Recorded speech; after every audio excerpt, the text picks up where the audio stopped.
they would literally make me clean the toilet, the toothbrush. Hit me so badly. They would strangle me for not doing the dishes. They wanted to put a stick in my bum bum. Coming back home to not being allowed to drink water. Hey. You see the way I keep on telling you guys these story times about my life now?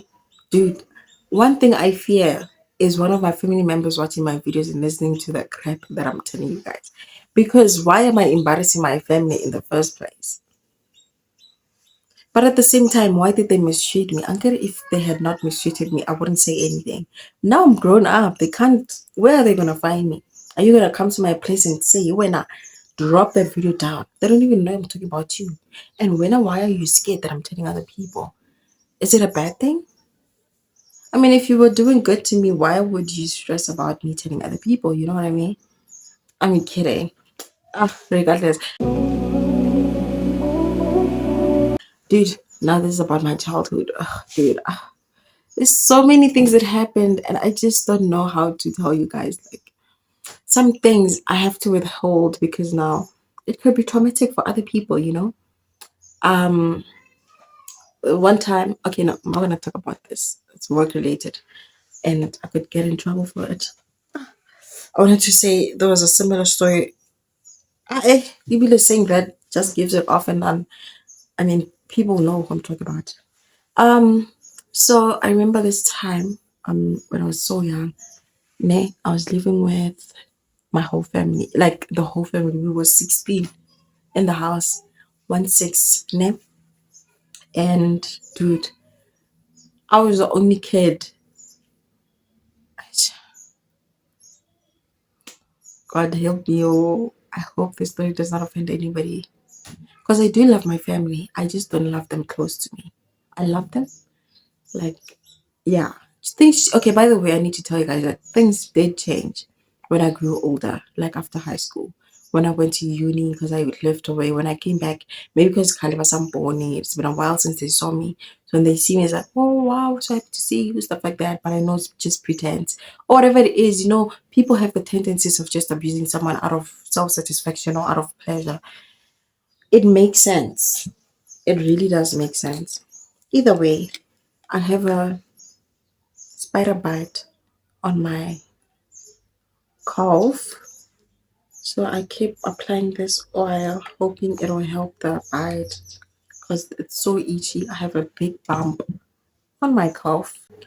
Like there's so much inflammation on my skin. Inflation, oh girl, please. And it's so hard. When you touch it, it's so hard. So I remember this time, like I was the only kid where my parents died. Like both of them died in an accident. Boom, to it, right? And I was in grade R when my parents died. So, like from grade R to grade 4, I remember like glimpses of my life, but I think I remember the bad things. I don't know, if there were any good things that happened to me, I would have probably remembered, but I just don't remember. But I do remember afterwards the good things that were happening. Like I remember everything. Like my memory is tenacious. It's good. So this other time, like in my family, they were first. When I tell you that family is bad, ne, I mean it's bad. Like I urge you, like if you're still staying at home, like please pick up and leave, get your own place. I mean wisely so. Like make sure that you work to the point where you can just leave the house. If you haven't gotten work for so many years, dude, start something, sell something, do something. Don't just sit, scroll on your phone, watch story times all day long. As I was saying, dude, don't just do anything. Like, don't just do nothing. Like, do something. Like, you can't be scrolling on your phone all day long, watching story times all day long. No, have a time specifically for story times or other videos or for TikTok, whatever. But the rest of the time, make sure that you do something. Wake up, plan something, write down notes, do a billboard of your dreams. Like, I don't know what you call it, dream board, something like that. Do something, dude. Like, do something. Wake up, plan, find something to sell, gather small money, ask people for money. Like, not people to lend you. Say, like, people to just give you money. Like, hey, couple 100 rand. Just like that. You just ask, hey, couple 100 rand. That's it. From all the people that you can ask money from, use that money to be able to buy something that you can resell, make money. And because you did not ask them to borrow you, you yourself, you must know that you must pay them back because there's nothing for free in this world. Just because someone gave you 100 rand, tomorrow they might expect something bigger from you. I'm just saying, life advice, pay them back from the money that you make. You will definitely make money. There's no way that you'll never make a profit, but don't ever eat or use your stock. Don't ever do that mistake. Don't give out on credit. Does ShopRite give credit? No.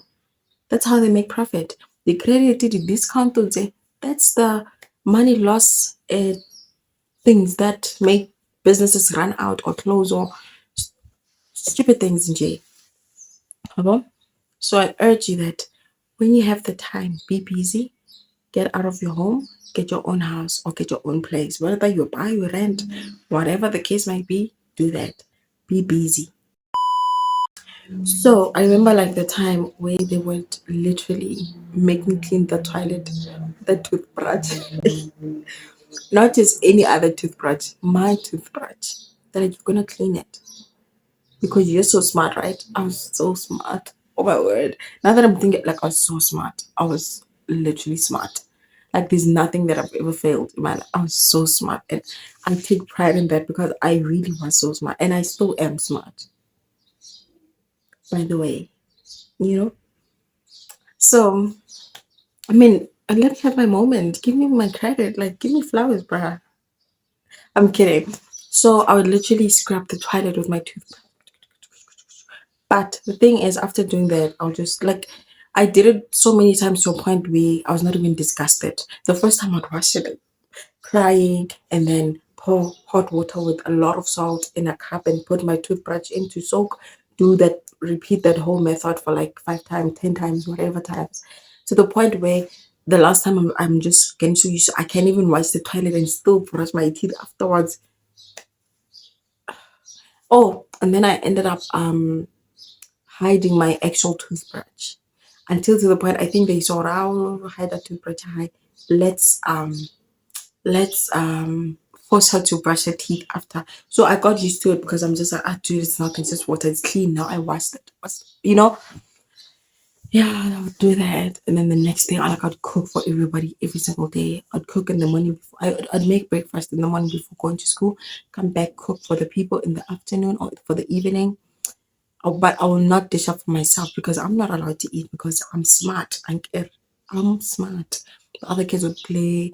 I was supposed to clean while the other kids play outside. I was not even supposed to play with water because if I touch water, I'm wasting water. Even drinking water, and I was wasting water. Imagine, dude. There's so many things like they would make me do. Oh, and then when I got to school, obviously I told the people at school, and then they let me eat or take bread. The kids in my class. I was the only one in my class. No, there was some other girl in my class there who also had to go through the same thing, like eat at school, stuff like that. The school that I went to, it was too white.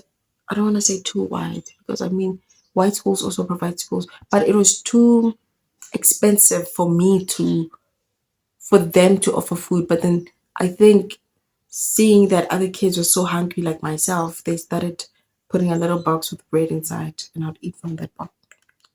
And the food was so good when I was a child. It hit different. And also because I was eating with my friend. My friend from a different class, dude, everyone liked me in my school. I was like the famous girl in school because I was so smart. And they were like, how do you do it? How do you? It was so nice, the spotlight. And I never wanted to leave school. I'd leave around 3 or 4 because then I know that going back home, I'm not the spotlight, I'm the dim light. There's so many things that happen, but now I don't care. I'm just like, oh, it happens for a reason. Because if it didn't happen, I wouldn't be where I am right now. I'm so disciplined and I'm so respectful to other people to the point where it has made me to be this calm person now. Like, I'm not aggressive, I'm not arrogant. I'm just peaceful in jail. Like, I'm the most peaceful person you could ever meet. But I do get angry. But when I do I get angry, I don't talk about my anger because now, what are you going to do about it? I'm going to tell you that I'm angry. Okay, fine. What are you going to do about it? Are you going to make me happy? No, you can't make me happy. and I'm angry. I'm angry. I want to calm down myself. Okay, okay. That's regardless. That's beside the point. Okay. There's so many things that happen to the point where like I'm just like, what happened? And then I remember this time, I was in like in a art class at school and I'd make these portraits, like beautiful portraits. So they would literally buy them. The school would buy my portraits from me, but they had to contact one of the elders from home, right? And I told the teachers like, if you're gonna buy it, please tell them that you're gonna buy it for like a lesser amount, even if it's gonna be more amount, and then give me the rest because I'm gonna eat it. I don't eat, and they knew, they understood. My shoes were like bad, everything. I was like, please just give me the money. I will keep it, or just open an account for me. So the school literally opened an account for me. Imagine. They opened the account for me and it was primary school. So they had an account for me where every time I make some portraits, they buy them from me so that they can do an art gallery somewhere and sell them for much more money. I remember one portrait, and remember, this was years ago, and one portrait was like around 25,000. The most expensive that I got, one of the most expensive, because I remember some maybe 32K or something, and then they'll tell my parents that they are buying the my playful designs for like 500. So they're not giving them much money, and they wouldn't even give me a cent from that. And the teachers were like, "Did you get a cent?" I'm like, "No, they wouldn't." I was like, "It's fine, it's okay." He's like, "Yeah, just pay commission for staying in the house." And they were like, white people only. That's why I love white people to this day. Like the teachers were only white and Indians. It was so good. The school, the white people. I just love white people so much. I'm not saying I don't love black people. The black kids were like always abusive to me, like abusing me to the point where I was in grade 5. I started like fighting back, like not physically fight. Like no, I don't fight. Nah, I don't like fighting. And I tell them, I'm like, hey, I don't like fighting, but if you fight with me, I'm gonna kill you. Like I just tell them that, and they're like, no, it's fine. Hey, blah blah blah. It's like the word kill just makes them think, right? And she can actually kill me because this one is very angry. This one, you know. I was like, if you're gonna bully me, just know that I'm gonna kill you. And then nobody bullied me, and then I was found and seen as the bully. Even the new kids that came were like, yeah, that's the bully. So they ended up calling me bully, and I was not a bully. Like I promise, I was not. And oh yeah, with the money. So the money, after grade 7, they had to open a bank account for me. Like some teacher, she went there, opened a bank account for me, like a trust fund, and she put the money in there without my family's knowledge. And then when I was in high school, I was able to use the money. I never starved in high school. I never did it. Like nothing happened. Like I was able to use the money because it was my money, you know? And yeah, the portrait journey ended there. Oh, it was so nice. But then going back home was so sad because I do certain things that hit me so badly. They would strangle me for not doing the dishes that they ate in. I wouldn't even eat. I'd come back, I'm tired. Like even I watch the dishes. Dude, these people would do whatever just to strangle me, to beat me. Like they do stupid things just to make me do certain things. And one thing about me, I just let it go. Let it go. There's just one. There's this. Um. Oh my goodness! What is it? There's this story time that I want to tell you guys now, but I think I'm gonna tell you the story time like in a few months, like 3 months, yeah. So because hey, this one is traumatic. It's something, yeah. This one is very traumatic. I'm gonna tell you the story time, yeah, in a few months. Because every time I talk about it, it just still makes me sad. Because I mean, there's no healing, Joe. Healing does not exist. That I can tell you. I remember this time, these other kids, and they wanted me to play with them. I was like, no, I don't play with the kids. And the people in the house were not here. The elders in the house were just kids. They were not in the house. They were gone, whatever. And it was like one of the few times where they would all leave, right? And then let's kids, I was like, yeah, since you're new here, we have to initiate you, blah, blah, blah. They wanted to put a stick in my bum bum and initiate me with a stick in and out in my bums. These kids must be mad. I was like, I will kill you. Like, the word I'll kill you was my slogan. Like, I'll kill you if you ever try that nonsense. Like that was me. I was so strict with myself. I loved myself to that point. And then it was just a lot of things happened, dude. Ning Ning, I came back from school and I was so hungry. I was crying because at school they didn't make the food because it was Friday. Fridays they don't give us food for whatever reason. I don't know, but Friday again last day, so we can't eat. Whatever the case was, and I was so tired. School ended at 5 because then we had sports and stuff. I was tired, thirsty. There was no water at school. And imagine coming back from school with no water, coming back home to not being allowed to drink water. Hey, when I got it was stressful. I'd drink my water from my bath when I was bathing because of first, I scared I'm being monitored. The door's open. If I open the tap, I'm playing with water. But they can let the kids outside play with water anyhow, anything. Hey, when I, God was a lot. And then I was say, so this day I came back home crying because I was so tired and stuff and hungry. And then Yabato, one of the people in the house, they threw water in the bucket and poured me with water. Just like that. I left my bag. I went to the next door house. I knocked. I said everything. I told the person everything. That person was like, you know what? I'm calling child services and I'm gonna give you food right now. I ate fruits, I ate cake, I drank juice, I ate everything. Do you hear me? I ate everything, every single thing. And then I stayed with that girl for like a week. Yeah, I stayed with her for like a week and then came back home because the child services came and they apologized to me. I stayed with a week. When I came back home, it was because the child services came and my family apologized to me and they said they'll never do it again and they'll become better people. They said they'll never do it again and they'll treat me better. And that's it. So, guys, I'll see you next time. I'm so tired now. Hey, these story times. I love making story times, but now I have to go back, literally go to work. I'll see you guys now. I love you guys.